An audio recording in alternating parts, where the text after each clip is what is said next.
जय हिंद।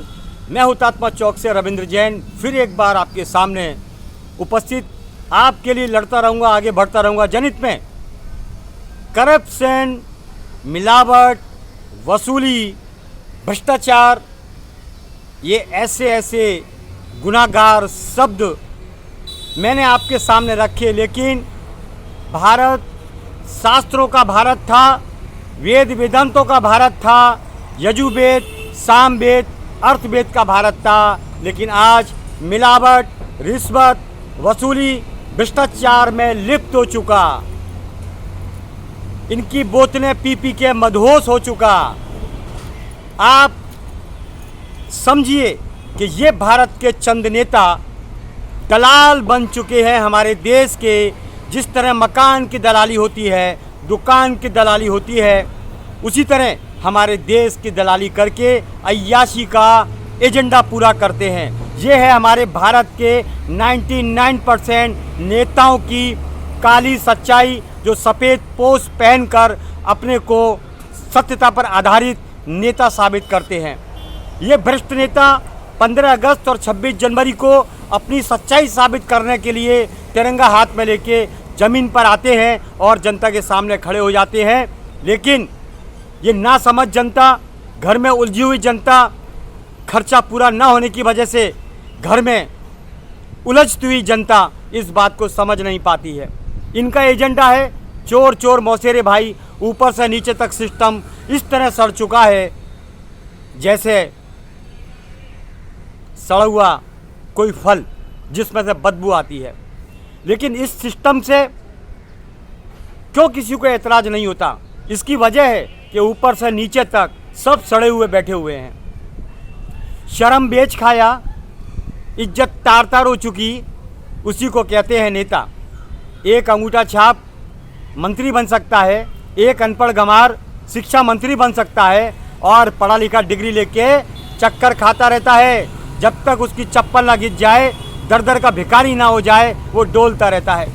कैसा शिक्षा का हमारे भारत के अंदर सिद्धांत बन चुका है, माहौल बन चुका है। वेद वेदांतों के भारत में हॉस्पिटलों की हालत देखिए। अगर कोई गया तो लंबे लंबे बिल लेकर वापस आएगा, उसका घर बिक जाएगा, उसका बाल बच्चा बिक जाएगा, जहाँ तक है वो खुद बिक जाएगा। लेकिन किसी को शर्म नाम की कोई चीज़ नहीं, क्योंकि मानवता मर चुकी है। मानवता को, सत्य को, कर्तव्य को बेच दिया। पैसा चाहिए, बोतल के लिए, अय्याशी के लिए पैसा चाहिए। ऐसे भारत के नेताओं को शर्म कब आएगी? जिनके भागीदार ड्रग्स के भागीदार, हॉस्पिटल के भागीदार, स्कूल के भागीदार, तो ये कितना खाते हैं, कितना पैसा चाहिए इनको, ये एजेंडा कौन पूरा करेगा?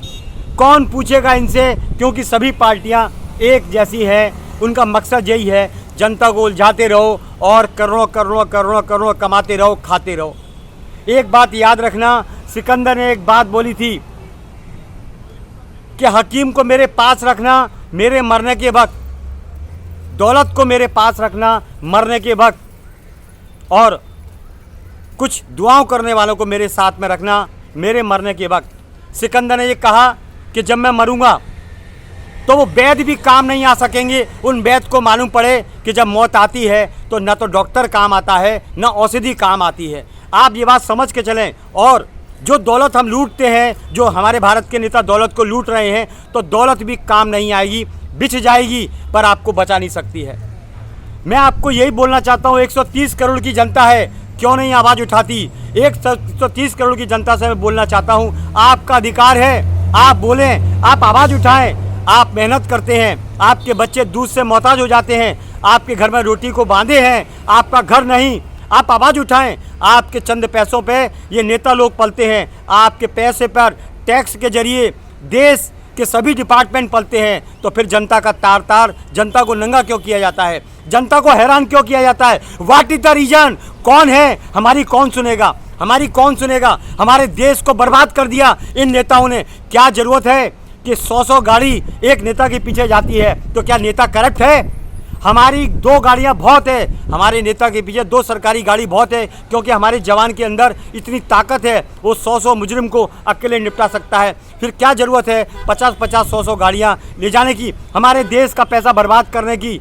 मैं लोगों से लोगों को जगाना चाहता हूँ। मेरा मकसद एक ही है, हमारे भारत फिर से गुलाम ना हो जाए और ऐसे अत्याचारियों के बीच में न फंस जाए जैसे मुगलों ने राज किया था। हो सकता है आने वाले टाइम के अंदर हमारे भारत को ये लोग मुगलों के हाथों सौंप दें, क्योंकि अब तक ऐसा होता आया है। आप बचिए, जागरूक होइए मेरे भारत के वीर नौजवानों, आपके अंदर बहुत ताकत है।